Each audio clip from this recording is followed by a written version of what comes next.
નમસ્કાર, હું Janak Dave. Full stop news analysis પ્રોગ્રામમાં આપનું સ્વાગત છે.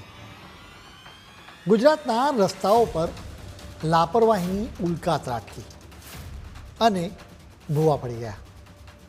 ઠેર ઠેર ભૂવાના કારણે ગાંધીનગર, અમદાવાદ, સુરત, વલસાડ અને વડોદરા સહિતના અનેક શહેરોના લોકોએ ફરજિયાત ખતરો કે ખેલાડી બનવું પડે છે.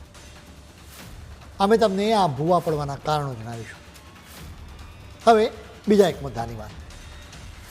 શું તમે તમારા ઘરની લક્ષ્મીની સાથે પૈસાની બાબતની ચર્ચા કરો છો? જો ન કરતા હો તો આજથી જ લોન સહિતના દેવાથી લઈને ફાઇનાન્શિયલ પ્લાનિંગ સહિતની બાબતોની પત્નીની સાથે ચર્ચા શરૂ કરી દો. એક રિસર્ચમાં આ તારણ આપવામાં આવ્યું છે. આ તારણ આપવાનું કારણ પણ અમે તમને કહીશું. અંતમાં અમે ભારતે તૈયાર કરેલા એક ખાસ લિસ્ટની વાત કરીશું. આ લિસ્ટ શા માટે ખૂબ જ ખાસ છે એ અમે તમને જણાવીશું.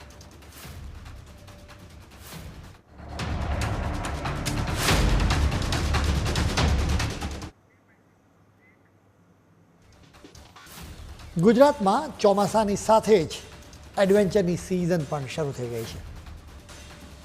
એડવેન્ચર કરવા ઈચ્છતા દુનિયાભરના લોકોએ ગુજરાતમાં અચૂક આવવું જોઈએ, જેના માટે તેમણે માત્ર ચોમાસામાં પાણી ભરાયેલા રસ્તા પર વાહન લઈને નીકળવાનું છે. રસ્તા પર ઓચિંતા ભૂવો પડશે અને તેમની કાર જાણે મોતના કૂવામાં ધસી પડશે, એની ગેરંટી છે. મોતના કૂવાનો ખેલ કદાચ તમે જોયો હશે. જો કે માત્ર તમાશો શા માટે જોવો જોઈએ? વહીવટીતંત્ર ઈચ્છે છે કે ખુદ જનતાએ જ મોતના કૂવામાં ઉતરવું જોઈએ. એટલે જ તો રસ્તાઓ પર ઠેર ઠેર ભૂવાની ખાસ વ્યવસ્થા કરવામાં આવી છે. અમદાવાદ હોય કે રાજકોટ કે પછી ગાંધીનગર, આ તમામ શહેરો ભૂવાનગર બન્યા છે. ટૂંકમાં આ ભૂવા યોજના તમામ શહેરોમાં લાગુ છે. ઉતાર ચઢાવમાં આ શહેરોનું વહીવટીતંત્ર શેર બજારોની જેમ સાથે સ્પર્ધા કરી રહ્યું છે. એડવેન્ચરથી ભરપૂર આ જર્નીની શરૂઆત અમે આપણા રાજ્યની રાજધાનીથી જ કરીશું, જ્યાં અનેક રોડ બેસી ગયા છે, ઠેર ઠેર ભૂવા પડ્યા છે. તમે એની ફરિયાદ કરવાનું નક્કી કરો, પણ વળી સવાલ થાય કે ફરિયાદ કરવા કયા રસ્તે જવું? કયો રસ્તો સુરક્ષિત રહેશે? ગાંધીનગરના બીજા સેક્ટરમાં હાલમાં જ એક વિશાળ ભૂવો પડ્યો, જેની અંદર એક કાર ડૂબી ગઈ. ગૂગલ બાબાના નકશામાં પણ તમને આ ભૂવા નહીં દેખાય. જોકે આ રસ્તાઓ તૈયાર કરનારા કોન્ટ્રાક્ટર્સ અને તેમને ગ્રીન સિગ્નલ આપનારા અધિકારીઓને ચોક્કસ જ ખબર હશે. આ લોકોને રોડની ક્વોલિટીનો સારી રીતે ખ્યાલ હોય છે. એટલે જ કયા રસ્તા પર ભૂવા પડ્યા છે અને કયા રસ્તા સુરક્ષિત છે એ જાણવા માટે તમારે તેમને કોન્ટ્રાક્ટ અચૂક કરવો પડે. અમદાવાદમાં પણ ભૂવા આબાદ છે. અમદાવાદના રસ્તાઓ પરથી પસાર થવા માટે પણ તમારી પાસે પૂરતો વીમો હોવો જોઈએ. અમદાવાદમાં શેલા વિસ્તારમાં ભૂવો પડ્યો છે. આ મસ્ત મોટો ભૂવો લાપરવાહીનો મોટો કૂવો જણાય છે. લોકો સોશિયલ મીડિયા પર એનો વિડીયો શેર કરી રહ્યા છે. આવો વિડીયો ખૂબ જ જોવાય પણ છે. જો કે તમે આવા વિડીયોને શેર કરો તો એની સાથે તમે વહીવટીતંત્રને ઓનલાઈન ફરિયાદ પણ કરી શકો છો. તંત્ર પર ફરિયાદોનો વરસાદ વરસશે તો જ એક્શન લેવાશે. વાત ફરિયાદ કરવાની છે તો એનું વધુ એક કારણ આપીશું. તમે થલતેજ બસ સ્ટેન્ડના દ્રશ્યો જુઓ. ભૂવામાં એક બસ ફસાઈ ગઈ હતી. એટલું જ નહીં, બસ ઓચિંતા ભૂવામાં ધસી પડવાના કારણે એના આગળના કાચને નુકસાન પણ થયું છે. હવે વડોદરાની વાત. આ શહેરને સંસ્કારી નગરીનું લેબલ મળ્યું છે. અહીં કેટલાક વિસ્તારો જોતા જણાય કે અમુક અધિકારીઓ અને કોન્ટ્રાક્ટર્સમાં પ્રમાણિકતાના સંસ્કાર જણાતા નથી. સુભાનપુરા આવો જ વિસ્તાર છે, જ્યાં રસ્તાઓ પર અનેક ભૂવા પડ્યા છે. 1 મહિના પહેલાં બનેલો રોડ પણ બેસી ગયો. ભૂવાઓએ સુરતની પણ સુરત બદલી નાખી છે. સુરતમાં આમ તો મુખ્ય રસ્તાઓ સિમેન્ટ કોન્ક્રીટના છે, જો કે અનેક જગ્યાએ કાચા રસ્તાઓ છે. આ રસ્તા પર અનેક ભૂવા પડ્યા છે. અનેક જગ્યાએ રસ્તા પર મોટા ખાડા પડ્યા છે.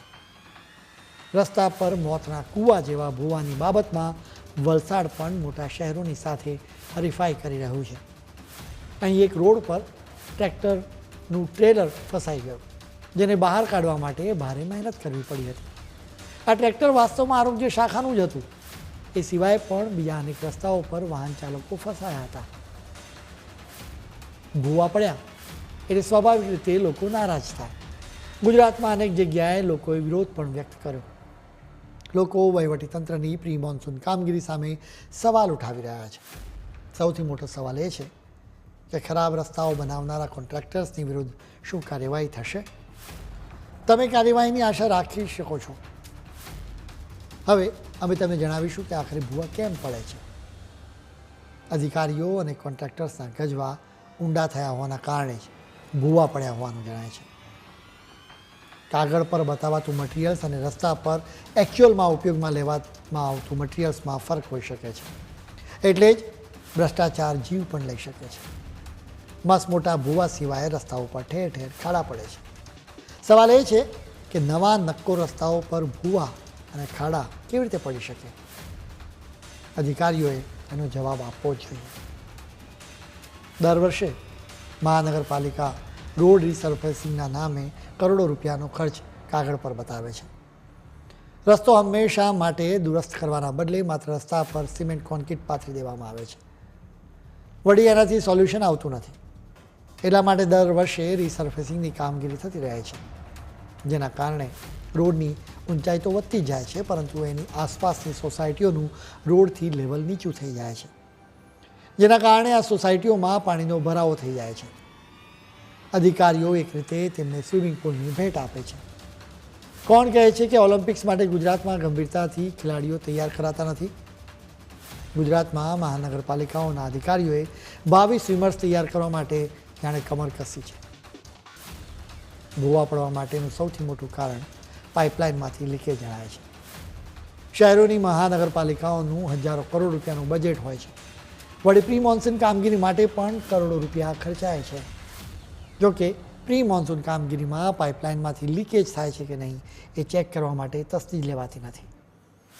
રસ્તાઓ નીચેની પાઇપમાંથી પાણી લીકેજ થયા કરે છે. આ પાણી જમીનમાં ભળી જાય છે, જેના કારણે જમીન સ્ટેબલ રહેતી નથી અને આખરે આ જમીન ધસી પડે છે. એની સાથે રોડ પર ભૂવો પડી જાય છે. સરકારના જુદા જુદા વિભાગો વચ્ચે સંકલન જ નથી.